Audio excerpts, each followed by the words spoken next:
İşləri ertələməyimizin digər mühüm səbəblərindən biri də çox zaman sadəcə emosional bir yorğunluq. Bunun kökündə insanın ruhi və mənəvi bir yorğunluğu dayanır.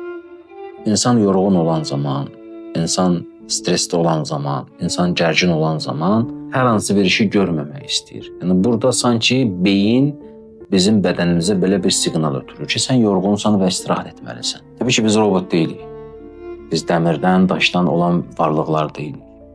Bizim həyatımızın bir hissəsi də istirahətə, dincliyə ayrılmalıdır. Yadıma İmam Əlinin gözəl bir kəlamı düşür. İmam Əlidən bizlərə gəlib yetişən sözlərin birində İmam Əli deyir ki, insan gününü bir neçə hissəyə ayırmalıdır ki, onun da bir hissəsi sağlam və doğru olan istirahət tərzidir. İslam təlimlərinin özündə belə insanın doğru və sağlam istirahətə ehtiyacı olduğu qeyd olunur.